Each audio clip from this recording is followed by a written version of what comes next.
Good morning, everyone. Welcome to our very first episode of the Community Brew live on YouTube. Oh my gosh, you guys, I'm so stinking excited right now. We have 42 people watching live on YouTube. Oh my gosh, I think I'm gonna cry. I'm so excited right now. So if you are tuning in with us for the first time, in Nelson County Schools, we have a super fun tradition. Once a month, we have the community brew at Fresh Coffee, and it is so stinking fun. We connect, we have conversations around things that are happening in our community. And just the direction of our school, and that is really the focus of our Chase, can you mute yourself for just a second? I'm getting some feedback on there, boss. And also, welcome to our first live broadcast officially. So please be patient with us as we are exploring this new format. So the first thing I want to do is, if you will notice to the right of your screen, you are going to see a chat box. And we definitely want all of our viewers out there across Nelson County and the state and wherever you are, take a second, introduce yourself, say hello that you're watching in the chat box so that we can interact with you. And I want to introduce you guys this morning to our panel. So the way our Community Brew Live works, we have content that's posted every day on ncsntidays.com. Under For Teachers, you'll see a blog post every single day. And each day you'll see something we are reading, something we're listening to, and questions we're exploring. And so we're encouraging our school community out there to engage in that content and come back the next day and have a conversation. And so that's what we're here to do today as we engage in conversations with our backpack leaders who are our panelists today. So I want to take a second and introduce them. So I'm going to mute my mic. And backpack leaders, if you all will just unmute one at a time, I'll click on your face and you can introduce yourself and then tell us what school you are representing. Good morning. Can you hear me? We got you, girl. All right. I'm Heather McClone. I'm the backpack leader at Boston School. Good morning. I'm Kelsey Berryman. I'm the backpack leader at Cox's Creek Elementary. Good morning. I am Cheryl Woods, and I'm the backpack leader at Foster Heights Elementary. Good morning. I'm Christy Lynch, the backpack leader at OKH.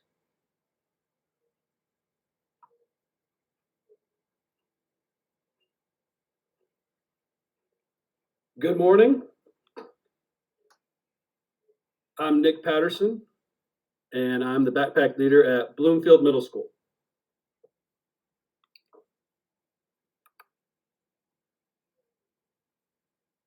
Good morning, Amy Cundiff, Bloomfield Elementary.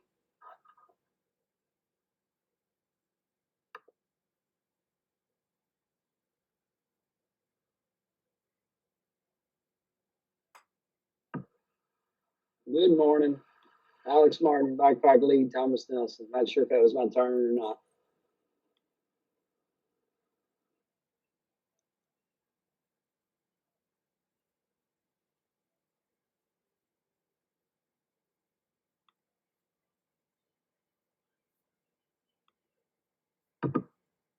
Good morning. I'm Amanda Hoskins. I'm the backpack leader at New Haven School.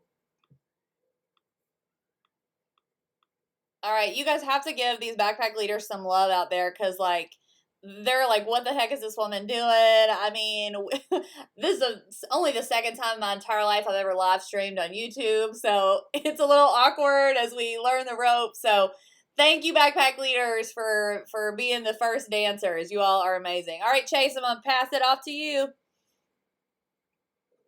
Awesome. Thank you, Brooke, for getting us started off. So Really excited to just engage in some conversation. Please, guys, contribute to the chat. Look forward to hearing from more of you all.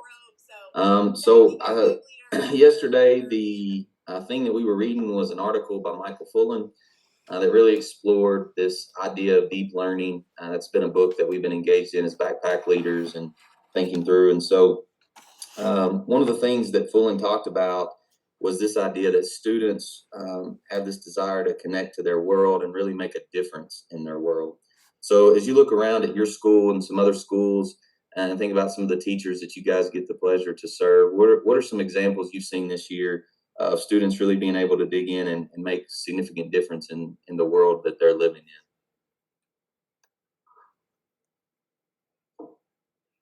in? I feel like the work collaboratively part was really important for our students, but also for employers. A lot of them said that young people have a hard time working together with the companies. So I thought that was really the most important thing that I read in there in that article.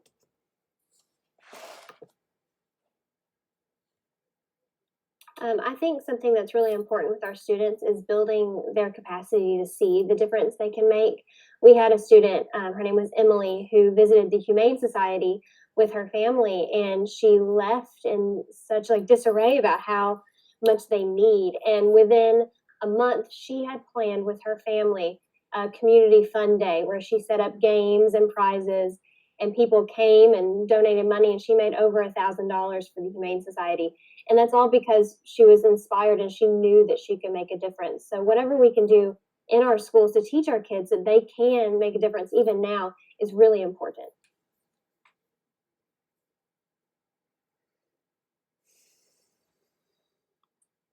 Yeah, absolutely. I mean, I think some of the examples throughout this year that you guys have been engaged in with the community partner. I know, Amanda, you guys have partnered with the food pantry and Heather down at the Active Day, and I think those are some good examples of students being able to see the difference they can make in the world, if you will.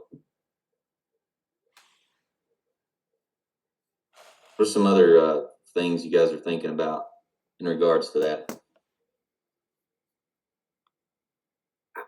I'm just reminded of a story that one of our kindergarten teachers told us a couple weeks ago. They've been studying recycling and the different things that can be recycled. And she said there was one of her kiddos went home and was almost in tears because she told her mom, like, Mom, we have to do better. We are not recycling like we're supposed to. There's too much trash. And the mom called the teacher and said, like, you have my child in tears over recycling. But it makes a big difference because that kiddo is ultimately changing the course of her family. And then therefore, years down the road, that's going to multiply. So that's really exciting to see that from a kindergartner. Taking something that they're learning in school and applying it at home and inspiring family members to do the same.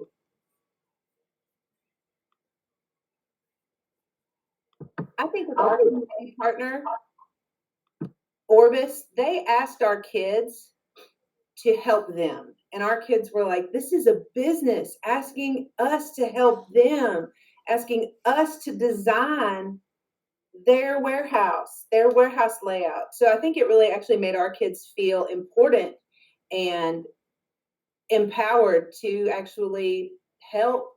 And it gave them a great sense of, excitement and empowerment to be able to do something for a real company. I think for our students too, the idea that they were working with that community partner within our community, and they're able to see on a regular basis kind of that difference that they are making. I think that made it real to them because it's right here in our community, and they are actually seeing that on a daily basis, how that's progressing, instead of it being something off in the distance that they don't really get to see the fruits of those labors. So it really just made that a really real experience for them. And then I'll piggyback on that. So our students chose the Bread for Life food pantry, and they're already thinking about ways. The food pantries in the city of Bardstown, so they're already thinking about ways that we can have a food pantry for our small community in New Haven. So just that thought, and like taking care baskets to the elderly who live in a little complex down the road from our school. So they're just kind of thinking outside of the box of how can we not only help the food pantry but our community. So just really good thinking from our students.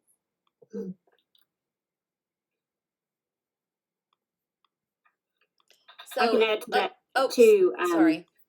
Sorry. No, you're fine. I was just gonna, you say what you need to say, Amy, and then I'm gonna hop in and share some comments from the chat. Okay. So our partnership with Boston Training Center has been so exciting for our kids and empowering because so many of them were born into these skills and have family members who are involved in heavy equipment or what have you, and so they feel like they have a knowledge that they can share. So it's really exciting for them. My kids have jumped on with Active Day and just realized that they have such a heart for caring for other people.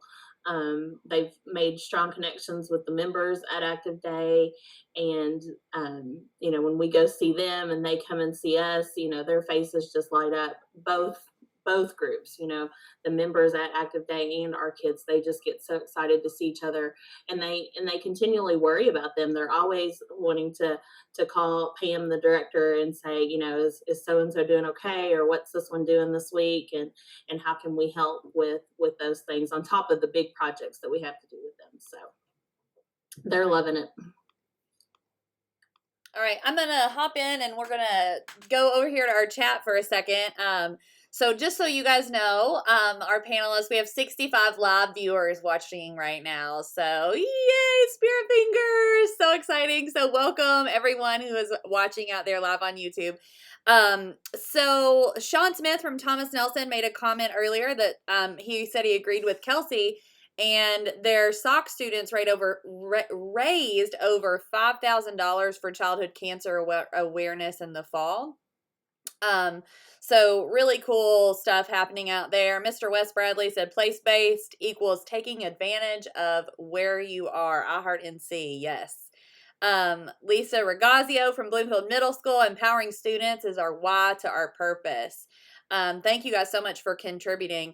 Kathy Walker gave you a shout out, Amy Cundiff. She said, you are rocking it. Our students have been very involved in the community, have been inspired and involved. The complexity of their resulting work in PBLs has been impressive. So, oh, look, there's another shout out for New Haven. New Haven's rocking it. Jesse Morgan, our CIO, says, Amanda, that he's still waiting on the blog for the chickens. So we're working on that. We're working on that. I know, I'm really excited about that one too.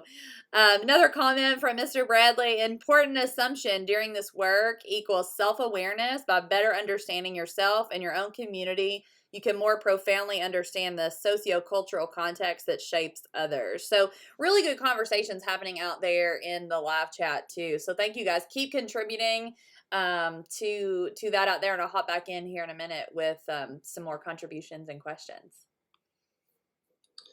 Thanks, Brooke.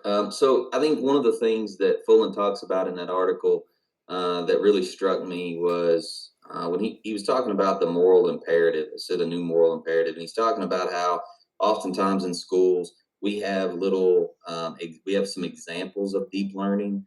Sometimes we put students on a computer using technology, but it really doesn't shift the practice, as much. And so he talks about, I think the line he uses, we need in essence a new moral imperative for schools, one that puts learning, purpose, and well-being all on the same high pedestal. And we know that in some of your all's work that there is I think we all feel a tension sometimes, right? Between as we started creating this course and we started making community partnerships and we started creating these connections with these business and industry, there's this tension between we want to create something that's new and that we haven't created and that pushes kids to really think creatively about the world and their place in it.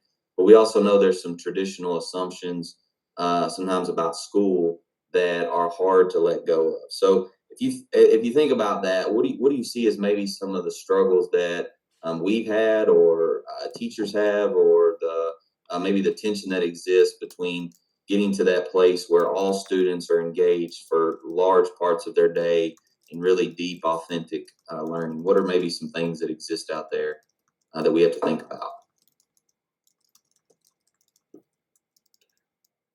I'll go. I feel like up until probably last year or so, community interaction and service projects were seen as an extra instead of part of our education of students. And so trying to develop community interaction that is part of their education and tacking on our academics to that.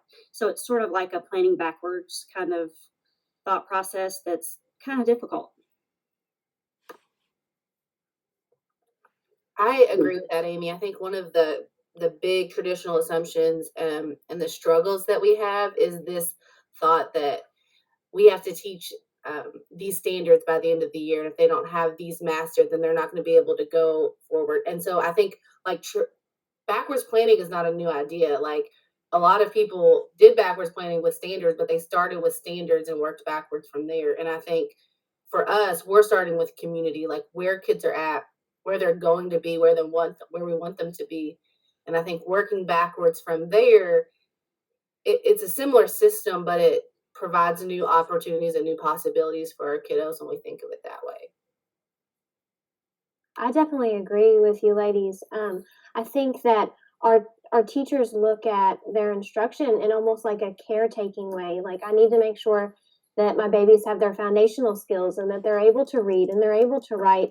And I think that that mindset kind of takes precedent instead of thinking about like those bigger experiences. And so finding ways to build those foundational skills into those experiences might open new possibilities up for our teachers.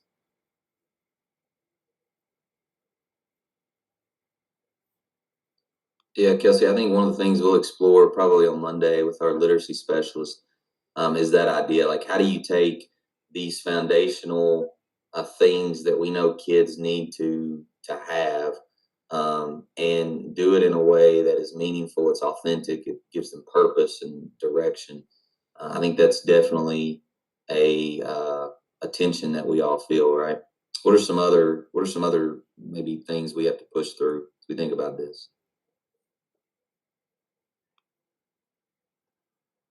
Yeah, I think another tension that we've faced and some conversations that we've had is really continuing to give people permission to go make a ruckus. I think they struggle with that, having that beginner's mind and thinking about, again, they're trying to blend that curriculum that they've done in the past and trying to blend it into this, oh, we want to recreate the curriculum, but they're still kind of tied to what they've done in the past. Has been some tensions.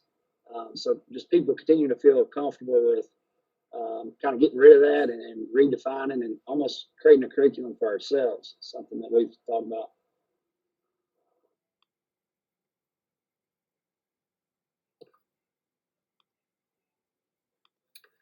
I agree with what you just said because I feel like sometimes the what we're trying to do is was viewed as fluff, and so it's scary for teachers to do these things and still be afraid that we still got to get 4 stars or whatever the assessment part of K-Prep. We got to get those 4 stars or whatever it is next year. And so we worry about the assessment that we're responsible for and taking away from that time. I think this is a good example, though. Like, I think we all feel that. I think we all feel scared sometimes. Like it's our own resistance that we sometimes have to get through.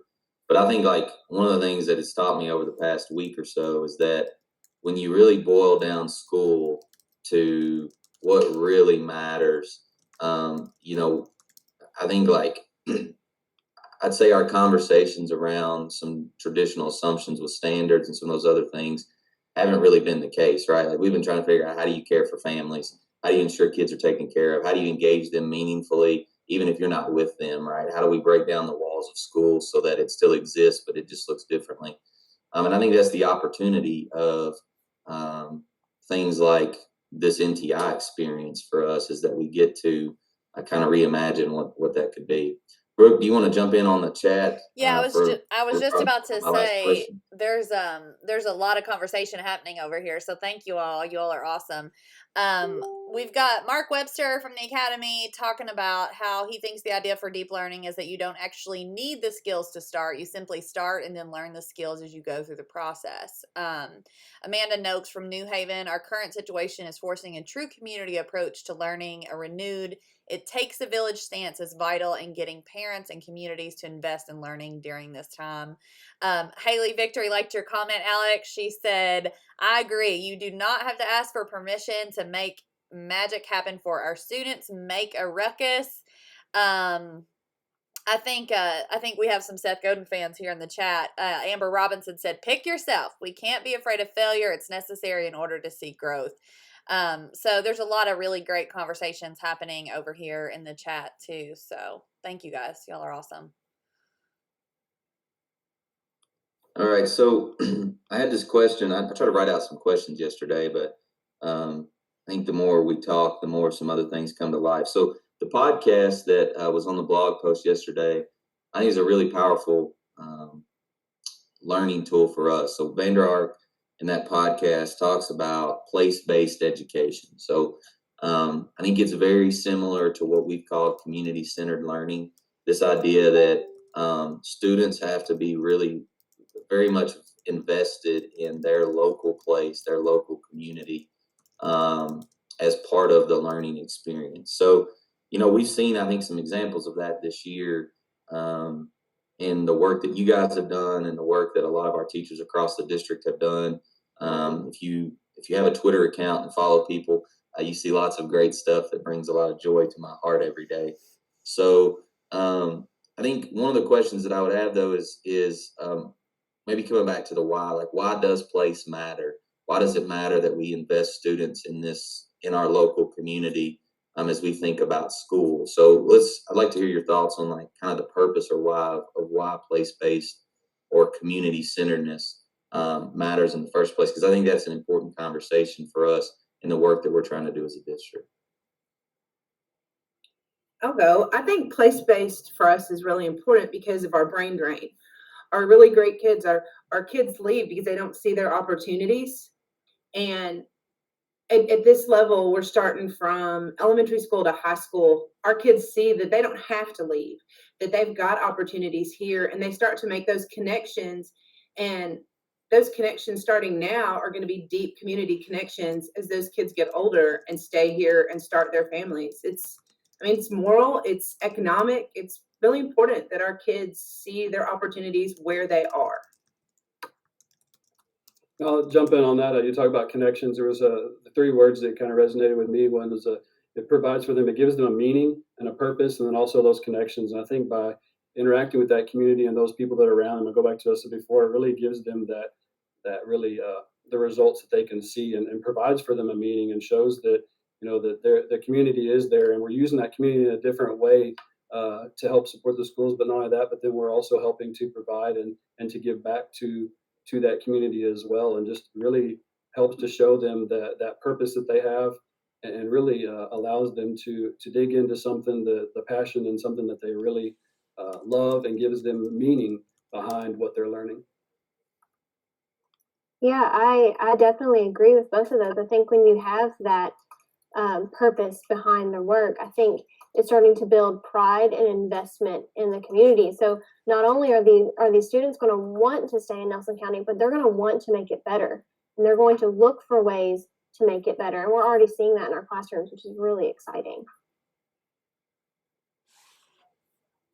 Yeah, that is exactly what I was going to say. My kids have found a purpose for what they're doing in school all day, every day. So they've got that connection to the community now, and they've got pride in what they're working on, and they want to share with all the other students what they're doing in our backpack class. And just having that sense of a purpose of coming to school every day. It's not just to study math and to read and to to write and those kinds of things, but they're using those skills now to actually do something with a bigger purpose.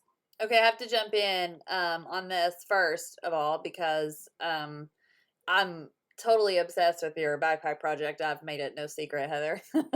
But when you all partnered with Active Day, like what I loved most is that every single grade level, I feel like at Boston is completely engaged in that project just by the participation and their connection. But Laura Arnold in the chat made a comment. She said it allows our community to see school not just as a place to send their children during the day, but as an active working component of the community. Mr. Bradley piped in here and said, as educators, we have to ask, what are we willing to give up? What are we able to say no to in order to say yes to place-based ideals? What fears drive inaction and ambiguity? Absolutely. The biggest thing that I had to give up was my need for everything to be perfect because I want to control it and I want to make it come out the right way. And I've had to give that control to the kids, and they have just, you set those high expectations for them and they exceed them consistently. So that was the biggest thing that I had to give up, was my control of it and letting the kids take it in the direction that they wanted to take it in. I think that brings up a huge point, Heather, about like the traditional assumption that the teacher is there to give kids knowledge. And that's not the case at all anymore. It's not about the teacher creating an experience where the kids get knowledge. It's the teacher creating an experience where the kids are able to create their own knowledge and create their own understanding. And that's a huge shift that is really hard for a lot of people to understand, not just like educators, but community in general. Yeah, you guys, you continue to push us forward with our thinking. I know we're about a couple minutes out, so I do want to kind of end us here with a few things. One, I think the question that was asked yesterday on the blog post was, what traditional assumptions about teaching and learning do we need to reconsider? And I think, Mr. Bradley asked the question, I believe on the chat, what do we have to give up? What assumptions are we willing to give up? And I think that's really the question for all of us is, as we think about school, we spent 4 years in college. We've spent several years maybe teaching, and we have patterns and ideas and thoughts and beliefs, and all those are really powerful, because if you look at Nelson County schools, you see a lot of powerful work going on across the district. But as we think about place-based education, we think about getting students involved in purposeful and authentic and meaningful work. We know that people can't do everything. And if we say that as a school district, we believe that kids, all of our kids should be engaged in that type of learning all day, every day, that means that we have to reconsider some things, right? So I think for us, that's a good question for us to leave on is, what are some things that we need to reconsider and rethink about traditional school? Because I think that's continuing to engage in that, continue to think about that as school teams and district teams is going to push us to places that we've not yet been. So I appreciate you guys tremendously for jumping in on the chat or for jumping in on this. This is kind of our first go at it. And thank you to Brooke. Also, I'm going to give a shout out. I looked at the chat a while ago. There's lots of people contributing. I saw Miss Allison Gregory, who's the principal of Graves County High School in Western Kentucky. So that's she's jumping in from a whole different spot, which is really cool. And that's the power of being able to do Community Brew Live. So thank you guys so much for your contributions today. Hang on. Brooke, Before we close out, like the chat's going crazy over here because David Mudd, as per usual, David Mudd style, like totally dropped the mic with a quote from Austin Burba as he was reflecting on his work-based learning experience at Foster Heights Elementary School. He said, "Why should students have to make a leap of faith in the community after 12 years of isolated education?" So it was a really powerful quote that I think is good to sort of end with today. And I just want to say thank you again to everybody in the chat, all of our amazing panelists for, again, being the first dancers out there with us on the Community Brew Live. And for those of you watching, I think at the highest we had like 75 people in here at one time during our 30-minute show today. So definitely stay connected with us on ncsntidays.com under For Teachers. You will find the content that we will be discussing Monday morning here in the next 30 minutes. So definitely stay connected there. If you guys subscribe to Nelson County Schools, it will send you an alert when we are live. But for the duration of this crazy NTI experience, we are going to be live every morning at 8:30 a.m. for the Community Brew Live, talking about a different topic with some, unique and fun and interesting and amazing and impossible people as our guest panelists. So you all make it an impossible day. Drink your coffee, and we'll see you tomorrow at 8:30 a.m.